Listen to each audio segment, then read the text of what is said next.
Bonjour les amis, j'espère que vous allez bien. Si c'est la première fois que vous venez ici, eh bien je m'appelle Joly. Ça fait plus de 15 ans que je travaille en tant que consultant dans le domaine du développement d'applications. Aujourd'hui, nous allons faire quelque chose de très simple. Nous allons développer une application Spring Boot minimale, compiler cette application, builder cette application et déployer cette application. Donc quelque chose de vraiment simple.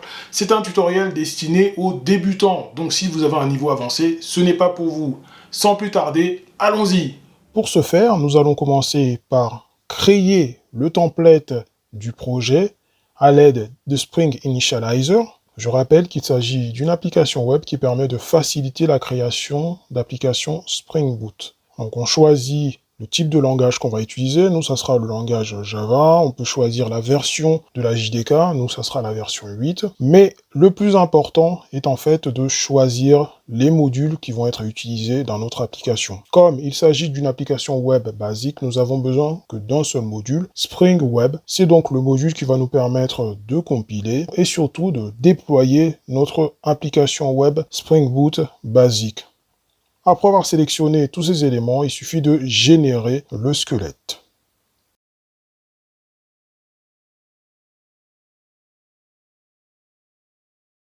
La deuxième chose qu'il nous reste à faire est de décompresser le projet qui a été généré dans notre disque dur et de l'éditer à l'aide de IntelliJ. Je rappelle qu'IntelliJ est un IDE qui permet de faciliter le développement d'applications Java.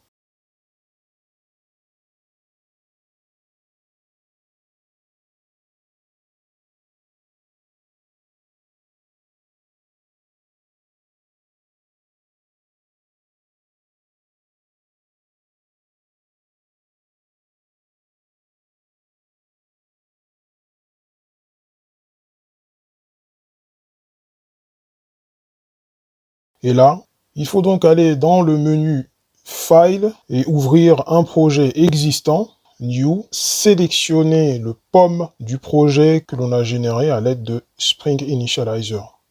Et en sélectionnant le POM de ce projet, nous allons ouvrir le projet que nous avons généré.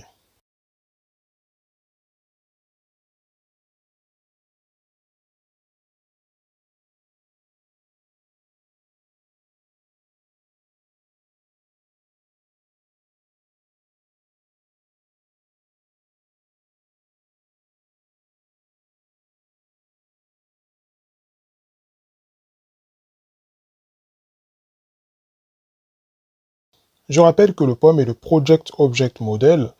C'est un fichier qui est utilisé par Maven. Maven est un outil de gestion de projet Java. Il permet d'automatiser différentes tâches, notamment la compilation, le test et le déploiement de l'application. L'arborescence du projet peut être affichée sur la gauche de l'IDE en cliquant sur Project. Ensuite, en cliquant sur Boot, notre application contient différents répertoires, notamment SRC, qui contient deux sous-répertoires, le main et le test. Le répertoire main contient les sources de l'application, alors que test est destiné à recevoir les tests de l'application. Le point d'entrée de l'application se situe donc dans le répertoire Java de main, et c'est le fichier boot application qui contient la fonction main qui est le point d'entrée de l'application Spring Boot.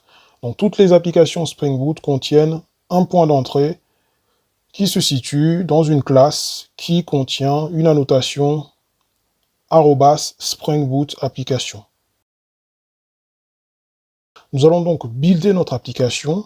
Pour ce faire, nous allons mettre en place deux tâches. La première tâche aura pour objectif de faire un clean install. Le clean install permet de compiler l'application et de lancer un certain nombre de tâches, notamment les tests. Mais comme on n'a pas de tests, du coup, ça ne va pas faire grand-chose. Ensuite, nous créerons une deuxième tâche qui sera chargée de déployer notre application. Cette tâche va contenir la ligne de commande Spring Boot Run.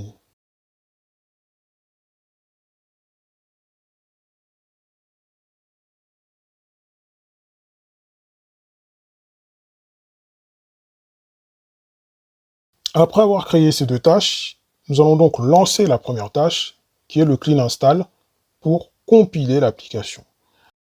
Je rappelle que la compilation permet de vérifier que notre application ne contient pas de bugs et de transformer le code source de l'application en livrable jar. Le build s'est déroulé avec succès. Nous allons donc procéder au déploiement de l'application. Nous allons sélectionner la deuxième tâche, Spring Boot Run.